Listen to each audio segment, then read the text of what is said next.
Ruhi kitchen with village ফুডে আপনাদের সকলকে স্বাগত। আজকে আমি আবারও প্রতিদিনের মতো একটা নতুন রেসিপি নিয়ে চলে এসেছি। আপনারা নিশ্চয়ই সকলে ভালোই আছেন, আমিও ভালো আছি। তালের সিজন তো শেষ হতেই চললো, তো তাই ভাবলাম তাল দিয়ে নতুন এক রেসিপি আপনাদের সাথে শেয়ার করি।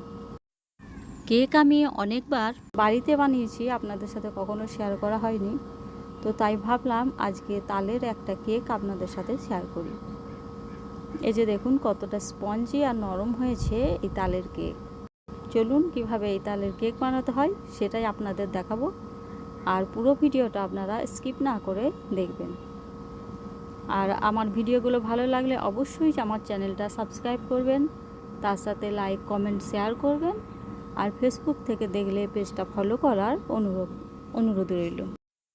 তো প্রথমেই এখানে একটা মিক্সি জারের মধ্যে দিয়ে দিলাম একটা ডিম। আপনারা চাইলে দুটো ডিমও দিতে পারেন, আমি একটা ডিম দিয়েছি।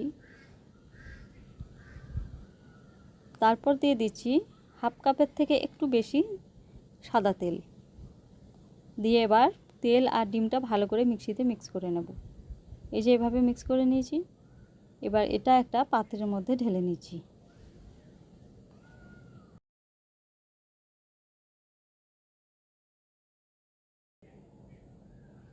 এবার এর উপরে একটা ছাঁকনি বসিয়ে দিয়ে প্রথমেই দিয়ে দিলাম 2 কাপ মতো ময়দা। এবার দিয়ে দিচ্ছি অল্প একটু লবণ, সামান্য।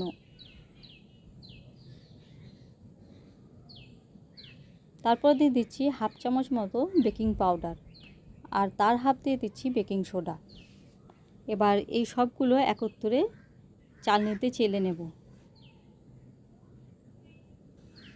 আর কেক বানাতে গেলে এই কাজটা অবশ্যই করতে হবে। এবার দিয়ে দিচ্ছি ওই কাপের মাপ করে 1 কাপ চিনি গুঁড়ো করে রেখেছিলাম, সেটাও ভালো করে চেলে নিচ্ছি। এবার এই সমস্ত উপকরণগুলো একসাথে খুব ভালো করে মিক্স করে নেব।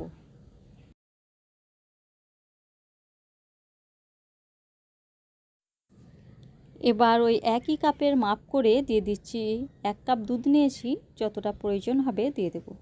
অল্প একটু দিলাম, আবারও মিক্স করে নেব। এভাবে মিক্স করতে করতে ব্যাটারটা বানিয়ে নেব। আর ব্যাটার বানাতে গেলে এইভাবে একদিকে গোল করেই ঘোরাতে হয়। এই ব্যাটারটা অনেকটাই মোটা মনে হচ্ছে, তো আমি প্রথমে সব উপকরণগুলো মিশিয়ে নেব, তারপর প্রয়োজন পড়লে আবারও দুধ দেব। তো এবার আমি এর মধ্যে দিয়ে দিচ্ছি তালের যে পাল্প হয় সেটা। তালের পাল্পটা আগে থেকেই জাল করে ঠান্ডা করা ছিল, তো সেই পাল্প আমি দিয়ে দিচ্ছি 4 চামচ মতো। এবার এটাও এই ব্যাটারের সাথে খুব ভালো করে মিশিয়ে নেব।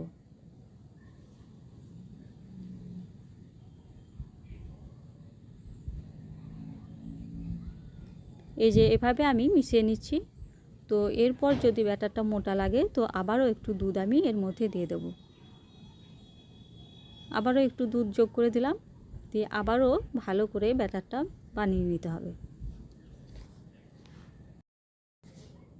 এই যে দেখুন এরকম হবে আমার ব্যাটার বানানো প্রায় কমপ্লিট। তো এবার আমি এটাকে কেক টিনের মধ্যে ঢেলে নেব।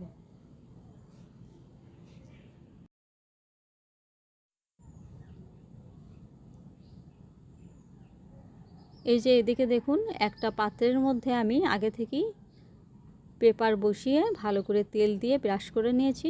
এবার এই ব্যাটারটা টিনের মধ্যে ঢেলে দেব। আর এটা দেখেই বুঝতে পারছেন যে কেকের ব্যাটারটা কী রকম ধরনের হবে।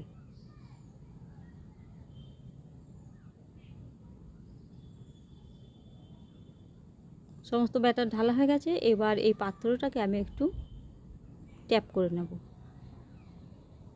এর মধ্যে যে বাতাস আছে সেগুলো সব বেরিয়ে যাবে।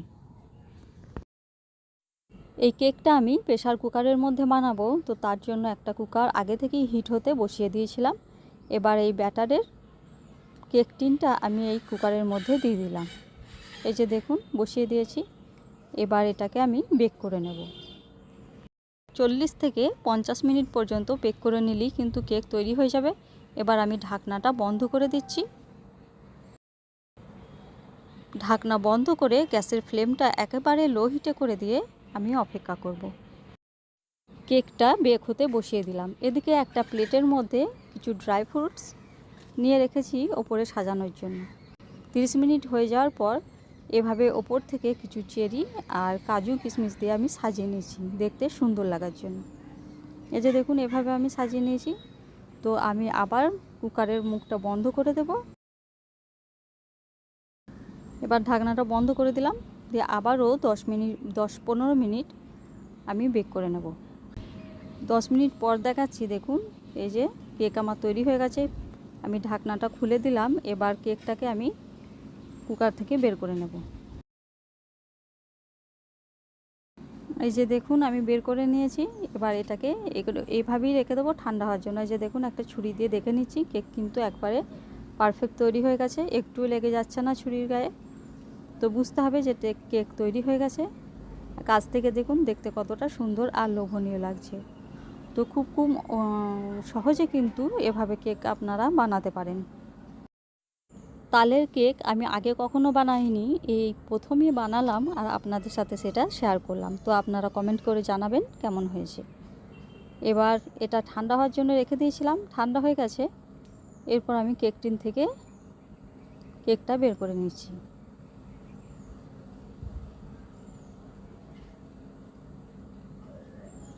আর তালের মারজাল দিতে গিয়ে আমার এই হাতটা কিন্তু পুড়ে গেছে। এই যে কালো দাগ একটা দেখতে পাচ্ছেন হাতের মধ্যে। কাগজগুলো আমি তুলে ফেলে দিলাম। আর এই যে পিছনটা দেখুন কতটা সুন্দর। তালের কেকটা আমি ডিমোল্ড করে নিয়েছি। এবার দেখুন এই যে তলাটা দেখুন কি সুন্দর একটা কালার এসেছে। এবার দেখুন দেখতে কতটা সুন্দর লাগছে। আমি এবার এটা কেটে নেবো। আমার ছেলে তো আগে থেকেই বলছে মা দাও দাও। তো কেকটা ঠান্ডা হয়ে গেছে, অল্প একটু গরম আছে, তো আমি এখনই কেটে নিচ্ছি। এই যে এভাবে কেটে নিচ্ছি।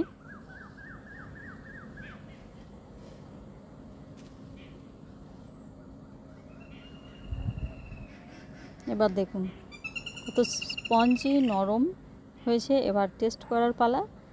তো আপনারাও এভাবে বানিয়ে দেখবেন, খেতে অবশ্যই ভালো হবে।